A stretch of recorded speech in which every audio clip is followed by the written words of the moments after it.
Coming to you live from Fayetteville, Arkansas in the beautiful Appleby Business Center studios. It's time for Northwest Arkansas Business Radio with Adam Robison.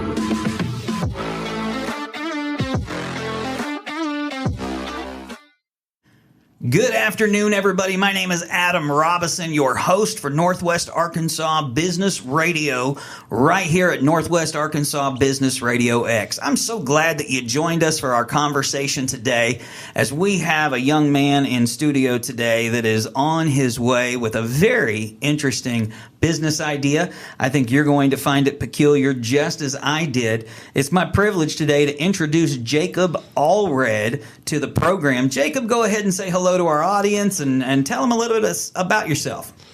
Hey guys, my name's Jacob. I'm originally from California, moved here in 2018, and I have decided to start my own business named On Doody as a pet waste removal service. All right, I get what you're doing there, like on duty, duty calls, duty, right? So all those things work, I guess, right? On duty when duty calls. On duty when duty calls. That's just too easy. I love it. So, Jacob, go ahead, talk to us about what inspired you to start a company off of pet waste removal. It doesn't seem like something a lot of people might think about it as a business idea, but you thought different, didn't you? Yeah, I had a very good job with a CDL driving for Tyson, and I just decided it was my time to just do my own thing, ready to work for myself. I grew up with livestock, so I've been cleaning pens my whole life. So this job is not very bad to me. Sorry to say, that must be a different type of responsibility when you look at cleaning an entire trough or barn or something like that, as opposed to somebody's dog in their backyard, right? Yeah, exactly. Might as well get paid for it if you're going to do it. Absolutely. Absolutely. Most definitely. So let's think about this. Tell us, what inspired you to start a pet waste removal company specifically? What was your inspiration? Just doing something I kind of grew up with. Like I said, cleaning pens. So I've been stuck cleaning pens for hours. So I'm not afraid to do the dirty job that no one wants to do as a pet owner. So let's just make that being a pet owner a little bit better to do. All right. Let those people relax with their dogs other than picking up after themselves. Sounds good. So was there a particular moment when you had this idea? I know you mentioned something about thinking, what is it that people don't want to do, right? Yeah, like just trying to figure out what I want to do for becoming a business owner. And I was just trying to think, what does no one want to do? So the first thing that came to mind was no one wants to pick up after their pets. It's one job as a kid I didn't like. Right. And it always falls on the kid, doesn't it? Exactly. I mean, if you ask my 14-year-old, he's going to be like, anytime we say the word trip, which is, what we call him, he's just, like he knows. He knows. There's a certain octave I think you hit as a parent when you want them to pick up after the pets. I don't know. I'm being a little silly, but how did you come up with the name On Duty for your business? Is there a story behind it? So, just a small one maybe. Sitting around the table trying to think of a name, and then we couldn't come to a decision, so my wife later on that night just said On Duty, and it just stuck. So. You got to love that, right? Some of our best inspirations come from our life partners, don't they? Yeah. It's pretty incredible, man. I tell you, my wife is responsible for so much right that we do here at Northwest Arkansas Business Radio. That's for sure. I know that starting a business can be challenging. What were some of the biggest hurdles that you faced during these first few months of operation?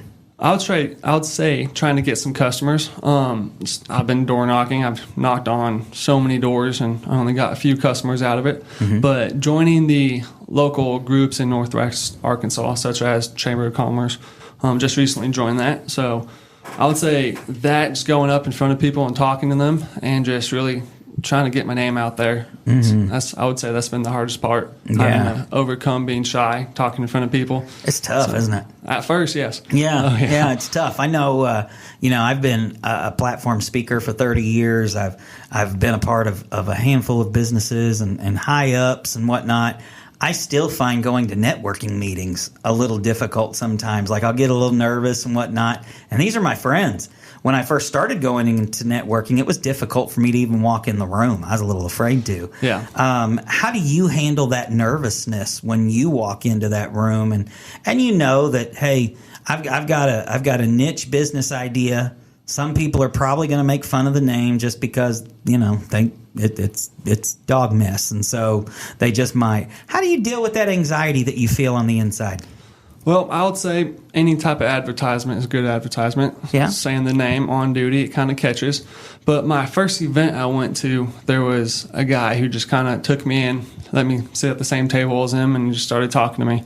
So I'd say that was real nice, just to break me into the flow of how everything went. Yeah, because one of those things, I think, when you're starting a business, especially when you're trying to market and get your name around, you really don't know what you don't know, right? Yeah, exactly. And so have you found that people have really just been kind of generous with that kind of information, or is it something that's been tough to learn?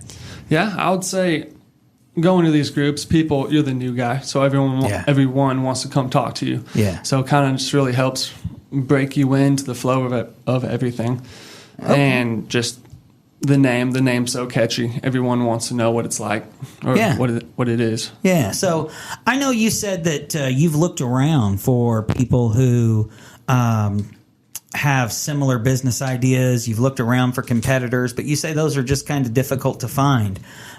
So when we look at the question of what sets you apart, let's go ahead and talk about just your work ethic, right? Like what sets you apart from anybody else that would want to step in someone's yard and do this service for them?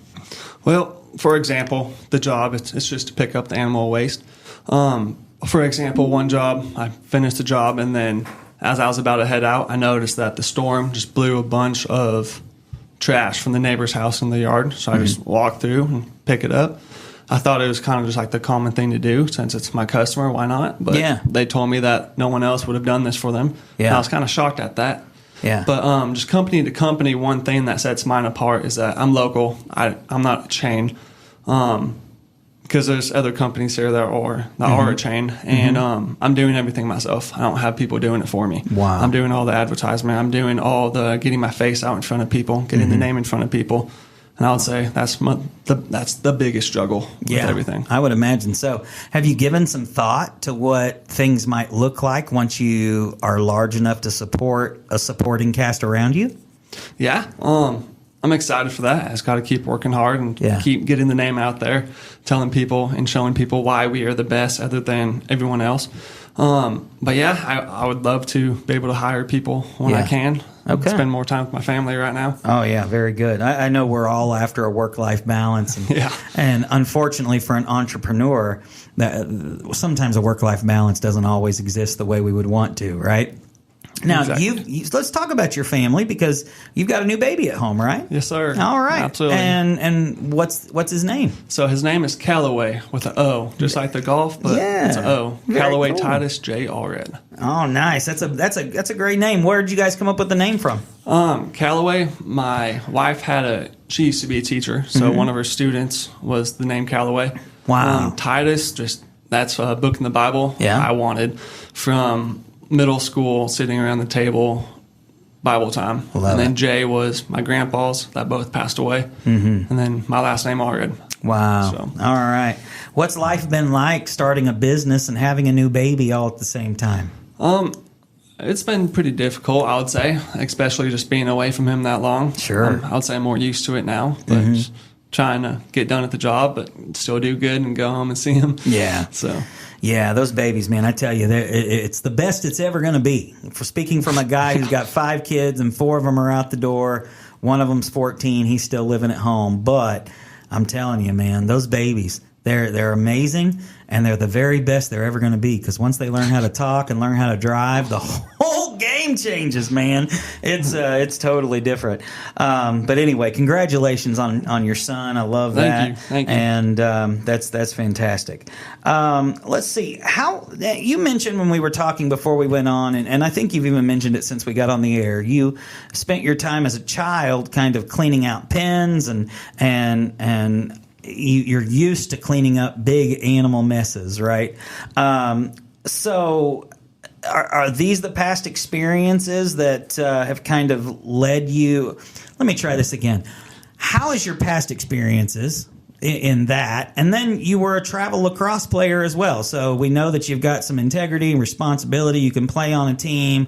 How do those experiences impact your daily choices that you make with On Doody?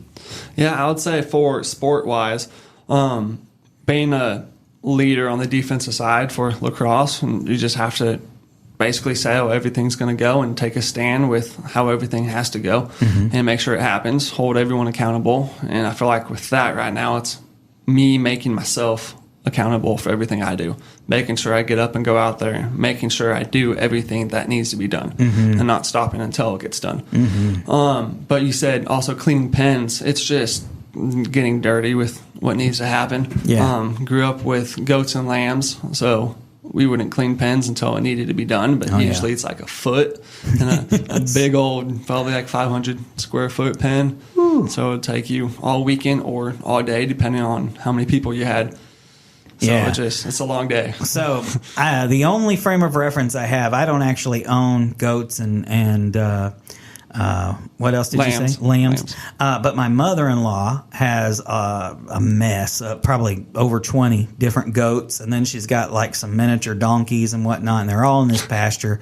I can't imagine what they go through to keep all of these animals picked up, because it's a lot. It seems like you have to watch your step, if you know what I mean. So and that's exactly what you're tuning into, or I guess sort of pointing toward, is the fact that we've all got little duties in our life that need to be cleaned up and whatnot. And so you're just trying to help people out that have the furry kind, right? Exactly. Give them a break. And hopefully it's not theirs furry. Hopefully, never mind. I might need to edit that out. That may not have been appropriate at all. Forgive me, Northwest Arkansas Business Radio. We got a little off the tracks there. So you've been in business now for a couple of months. What's been the most rewarding aspect? Just every time that new customer calls us, just someone calling for more information, someone knowing about us, because that just tells me that something I did in the past was the right thing to do. Wow, so that's cool. Even if it's just going out and buying a dozen donuts to go give someone that passed out a card. Yeah. A company that passed out a card. Yeah, I was watching an episode of Undercover Boss once, and they were featuring the Mexican restaurant Moe's, which I love Moe's, man. I'm all about Moe Mondays. You go get yourself a bargain. But the catering manager was on there, and she was the undercover boss. And before, or as they were telling her story, they showed how when she goes out to market to businesses, she takes chocolate chip cookies or chips and salsa. And I thought, dude, that's some excellent kind of marketing, because if somebody brings me some food, I'm definitely going to listen to what they have to say, right? And so have you found that kind of marketing where you take and you give gifts to where you're going to talk? Has that worked for you pretty well? Oh, yeah. Like I said, the Chamber of Commerce, we're doing a booth on September 16th downtown Rogers. So we'll be passing out a bunch of dog treats. We're going to make them smart. at home and just pass out as many as we can. Oh, that's so smart. I didn't even think about that. I bet you could probably do that when you go door to door and all that stuff too, couldn't you? That's pretty absolutely. Cool. I love that. So as the owner of On Doody, what are some of your day-to-day responsibilities? What's a typical day look like for you? I'm going job to job, taking my time with it, making sure it's good. And when I'm able to, build that connection, build that relationship with the client, just so there's not a random stranger in the backyard, or someone that they feel like they know. That's awesome. That is awesome. So, just trying to build that connection. Yeah. So we've already talked about marketing strategies with the cookies, chips and salsa, and dog treats. So I'm going to jump right over that. Have you faced any unexpected challenges in this new market? One that I probably knew that was going to happen. I just didn't know when. But just aggressive dogs. No one wants to be with that aggressive dog, but to me, it's just another thing. I'm used to it with animals being aggressive. Just keep a distance with them. So talk to us a little bit about that story. Like, were you in the backyard when the dog was let out, or how'd that work? Yeah, the customer thought I was gone, which it of course.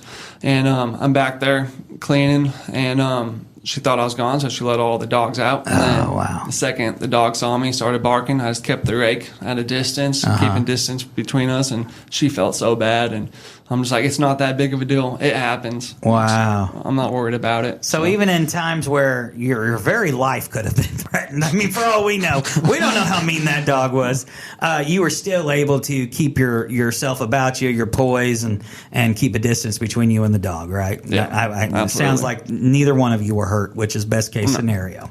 So good deal. Good deal. What do you see as the future of On Doody?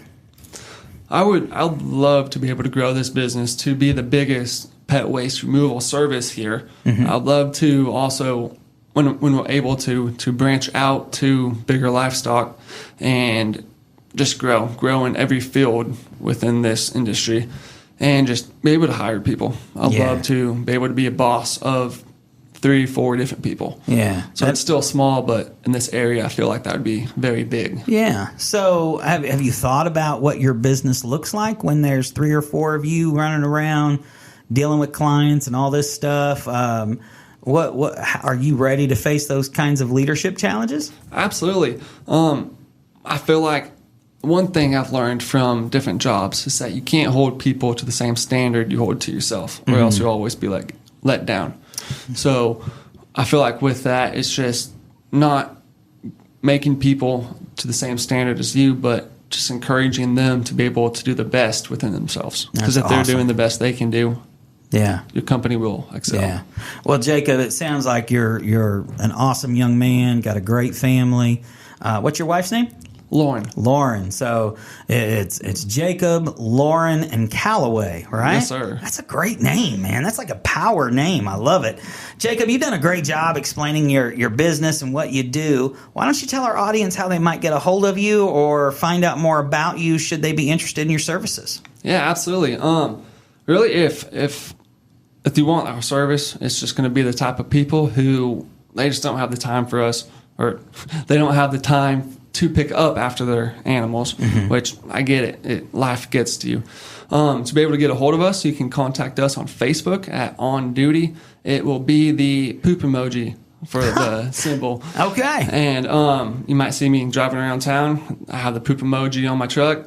To contact us, you can text or call us at 479-305-2025. All right. And you can go ahead and rewind the episode if you missed it again. Or, Jacob, you could just give us the number again. What was that number again? 479-305-2025. All right. Jacob, as we prepare to close this episode, do you have anything you want to put out in front of people? Maybe there was a thought you didn't get to share or something about your business you want to talk about before we sign off for this episode? Yeah, I would just love to be able to build relationships with people and do what I can to be able to help and support them. If it's not financially stable for them, just give me a call. Let's just talk. Let's just see what we can do for each other. Very cool. I love that. You have a young upstarting business that is being fueled by a young upstarting family. And I'm telling you, I've sat with Jacob at a few meetings and got to visit with him more than once. And you've got an upstanding young man behind this business that is ready to do what it takes to make you a customer. So go ahead and give him a call. For Jacob Allred and On Doody, my name is Adam Robinson. You've been watching another episode of Northwest Arkansas Business Radio, and we will see you next time.